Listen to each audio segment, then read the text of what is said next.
Buenos días, buenas tardes, buenas noches. Bienvenidos y bienvenidas a la primera clase de metodología de la investigación en la cual desarrollaremos la unidad 1 de Introducción al conocimiento de las ciencias. Para abordar la totalidad de los contenidos de este teórico práctico y lograr los objetivos expresados en el campus virtual, le presentaremos dos videos. Los temas que desarrollaremos en esta primera parte serán características del conocimiento científico y de la ciencia, tipos de ciencia, características del lenguaje científico, divulgación y alfabetización científica y por último nos introduciremos al desarrollo del sistema científico en Argentina. Para introducirnos en esta materia, debemos abordar ciertos conceptos mínimos que utilizaremos a lo largo del cursado. Está claro que nuestra formación como profesionales se basa en aprender nuevos conocimientos. Pero, ¿qué se entiende por conocimiento? Existen muchas definiciones de este concepto en función de la literatura que consultemos. Una definición simple y general podría ser un conjunto de ideas obtenidas que proporcionan al hombre información para que pueda actuar. Pero basándonos en esta definición, se pueden diferenciar diversas clases de conocimientos. Algunas percepciones hablan de conocimiento cotidiano, común o vulgar, que hace alusión a aquellas ideas y nociones que se adquieren a partir de la experiencia de las personas y que usualmente se transmiten de generación en generación. Son saberes que se aceptan como ciertos sin la necesidad de una comprobación y que se utilizan para resolver problemas de la vida cotidiana. Por lo general, estos conocimientos se incorporan de manera espontánea en el trato diario con los objetos y los demás individuos, por lo que no ofrecen garantías sobre su veracidad. Sin embargo, para que un conocimiento sea considerado científico, debe tener una característica fundamental: el método científico, que es el procedimiento que permite obtenerlo y a la vez justificarlo. Por lo tanto, el conocimiento científico es el obtenido por investigación científica y es donde la mayoría de los autores engloban el concepto de ciencia. Hablar de método científico es referirse en realidad a un conjunto de tácticas empleadas para construir el conocimiento, dependiendo de la disciplina o ciencia que se trate, y es en definitiva lo que caracteriza el proceso de investigación. Son tres los elementos principales que configuran la naturaleza del concepto de ciencia: un contenido, un campo de actuación y un procedimiento. En cuanto a su contenido, la ciencia está constituida exclusivamente por un conjunto de conocimientos en forma de conceptos y enunciados interrelacionados entre sí o sistematizados que permiten explicar un fenómeno y forman lo que se llama teoría. El campo de actuación propio y único de la ciencia es la realidad observable, es decir, el mundo que nos rodea. Y como procedimiento, como ya nombramos anteriormente, la ciencia utiliza el método de investigación científica.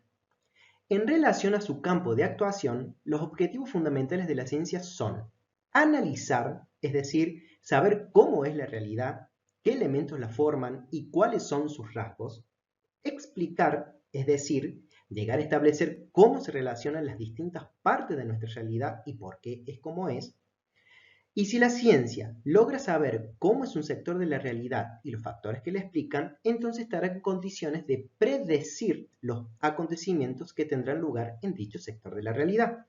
Esto permitirá a la vez transformar esa realidad e influir o actuar en ella en mayor o menor grado. Por lo tanto, los distintos problemas de nuestra realidad es lo que desencadena u orienta las diferentes líneas de investigación. Todas estas tácticas se desarrollan en un contexto histórico determinado, y tal vez se modifique con la historia de la ciencia, ya que con las nuevas teorías, instrumentos, materiales y conceptos que se incorporan con el correr del tiempo, se alteran no solo los métodos, sino también la misma noción de ciencia. Por otro lado, otro de los rasgos de la ciencia es su refutabilidad. Siempre es concebible que puedan surgir nuevas informaciones o trabajos que hagan que ideas anteriores puedan resultar inadecuadas. Por lo tanto, debemos entender a la ciencia como un proceso dinámico. En cuanto a los tipos de ciencia, en este curso tomaremos dos clasificaciones basadas en la literatura consultada, las ciencias formales y las ciencias fácticas. Las ciencias formales son racionales, sistemáticas y verificables, pero no son objetivas, es decir, no nos dan información acerca de la realidad, no se ocupan de los hechos ni procesos. Emplean el lenguaje pictórico, donde los enunciados formales consisten en relaciones entre signos o símbolos. La matemática y la lógica son ejemplos de ciencias formales y son deductivas.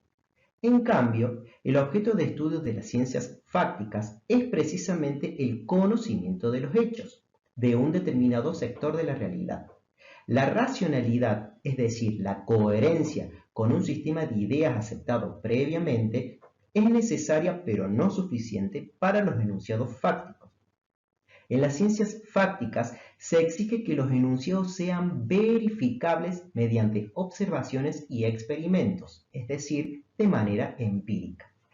Para las ciencias fácticas, únicamente después que hayan pasado las pruebas de la verificación empírica, podrá considerarse que un enunciado es adecuado a su objeto de estudio, o sea, que es verdadero o muy cercano a la realidad. Sin embargo, la experiencia no garantizará que la hipótesis en cuestión sea la única verdadera, solo nos dirá que es probablemente adecuada sin excluir la posibilidad de que un estudio posterior pueda dar mejores aproximaciones en la reconstrucción conceptual del trozo de la realidad escogida. Como ejemplos podemos citar la física, química, biología, agronomía, entre otras. No obstante, se pueden establecer correspondencias entre ciencias formales y ciencias fácticas. Así es como, por ejemplo, la física, la química, la economía y demás ciencias recurren a la matemática, empleándola como herramienta para realizar de la manera más precisa una reconstrucción de las complejas relaciones que se encuentran entre los hechos. Dentro de las ciencias fácticas se pueden clasificar tres grandes grupos. La ciencia o investigación básica, también llamada ciencia fundamental o pura, es la que se lleva a cabo sin fines prácticos inmediatos, con el fin de incrementar o enriquecer el nivel de conocimientos y principios de un determinado sector de la realidad. La ciencia aplicada, que puede definirse como el conjunto de aplicaciones de la ciencia básica. Se dice a menudo que no hay ciencia aplicada, sino aplicaciones de la ciencia. Pero mientras la ciencia básica trabaja en problemas por motivos puramente cognoscitivos, es decir, generar y asimilar conocimientos, la ciencia aplicada se enfoca en problemas prácticos. De aquí que se considere que la investigación aplicada se puede planear a largo plazo. Por último, la tecnología corresponde a la utilización de conocimientos de la ciencia aplicada para resolver problemas de la vida cotidiana sobre los que se desea actuar.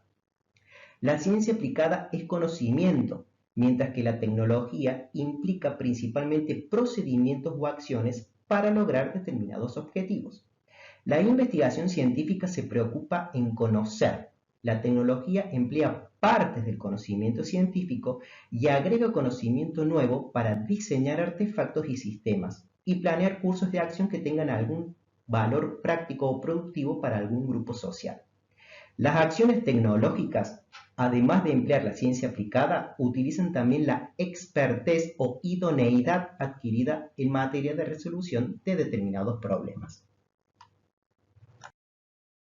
En resumen, la generación de conocimientos se logra por medio de todos los sectores de la ciencia, que, si bien tienen sus diferencias, interactúan vigorosamente entre sí.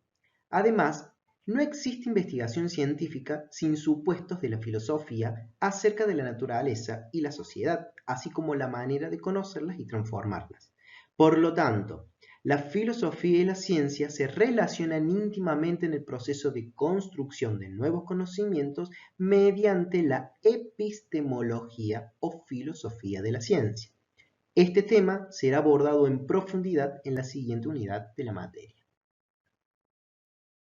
La ciencia, ya sea básica, aplicada o tecnología, se comunica a través de un lenguaje llamado lenguaje científico. De esta manera, se transforma en propiedad social, es decir, pasa a ser parte de la sociedad. El uso apropiado del lenguaje favorece en general el aprendizaje de cualquier disciplina, incluida la científica. Para el caso particular de esta materia, es necesario que tengamos en claro las matices especiales del lenguaje científico con el fin de utilizarlo de acuerdo a su finalidad, ya sea para redactar un informe de laboratorio, describir alguna experiencia, comparar distintos fenómenos, plantear una hipótesis, entre otros. Para ello, es indispensable adquirir destrezas en la lectura comprensiva de textos utilizados para el aprendizaje de una determinada área. Además, es necesario emplear vocabulario específico y conceptos fundamentales de esa área, que en nuestro caso serían las ciencias agropecuarias y de alimentos. Esto nos permitirá comprender y expresar mensajes científicos utilizando el lenguaje oral y escrito, así como para interpretar diagramas, gráficos, tablas, expresiones, matemáticas, etc. En esta clase vamos a dejar claro algunas de las características generales que posee el lenguaje científico y que nos ayudarán a diferenciarlo de otros tipos de lenguaje. Algunas de ellas son: preciso. El conocimiento científico procura la precisión, por lo tanto, el lenguaje para transmitirlo debe evitar las ambigüedades. Dos casos muy extremos del lenguaje son el lenguaje científico, donde los términos se refieren a definiciones muy específicas, y el lenguaje poético, donde hay muchas posibilidades interpretativas de las palabras e incluso se puede jugar con la interpretación. La falta de precisión frecuentemente resulta ser un hecho negativo en textos científicos, pues la imprecisión terminológica suele ir acompañada por errores conceptuales. Neutral. El lenguaje científico está libre de acepciones, connotaciones o matices afectivos, tan frecuentes en los mensajes del lenguaje común y literario. En muchos casos, algunos términos científicos pasan al lenguaje común y además de recibir connotaciones afectivas, han cambiado también de significado. Por ejemplo, el término médico histeria, que originalmente denota una enfermedad, ha llegado a utilizarse frecuentemente como un término despectivo en nuestro lenguaje común. La neutralidad del lenguaje científico se revela mediante procedimientos sintácticos que desarrollaremos en profundidad en unidades posteriores de esta materia. Lo que debe quedar claro es que lo que se pretende conseguir con el lenguaje científico es credibilidad y confianza por parte del lector u oyente. Universal. El lenguaje científico es utilizado por la comunidad científica internacional. Por eso, para acuñar un nuevo término hay que atenerse generalmente a normas de terminología ya establecidas. Tal es el caso de la aplicación del Sistema Internacional de Unidades, los símbolos de los elementos químicos, la nomenclatura química, que en el área de las ciencias agropecuarias y de alimentos son aspectos muy requeridos y utilizados. Conciso. El lenguaje científico tiende a expresar las ideas con el menor número de palabras, evitando la retórica o adornos literarios. Es de aquí la particular tendencia a sustituir frases por una única palabra o expresión, de abreviar palabras compuestas, etc. Esto también se relaciona con las características anteriores, por ejemplo, en la utilización de símbolos matemáticos, algebraicos, fórmulas de moléculas químicas, entre otras. El lenguaje científico es especializado y esto es una consecuencia del enfoque analítico de la investigación científica y de la relativa independencia de las diversas áreas o sectores de la ciencia como la química, física, biología. Sin embargo, la especialización no ha impedido la formación de campos interdisciplinarios tales como la biofísica, bioquímica, físico-química, psicología social, entre otras. Y por último, el lenguaje científico comunica la información a quien quiera que haya sido adiestrado para entenderlo. La comunicabilidad es posible gracias a la precisión y es a su vez una condición necesaria para la verificación de los datos empíricos y de las hipótesis científicas, como veremos más adelante. La comunicación de la ciencia mediante el lenguaje científico no solo perfecciona la educación general, sino que multiplica las posibilidades de confirmación o refutación de las teorías científicas. Como vimos hasta ahora, la ciencia se transmite a la sociedad por medio del lenguaje científico. Pero, ¿cuáles son los medios de transmisión para que el lenguaje científico llegue a la sociedad? Aquí entra en juego otro concepto que utilizaremos frecuentemente durante el cursado de la materia, que es la divulgación científica, es decir, la generación de puentes de confluencia entre el saber científico y el saber cotidiano.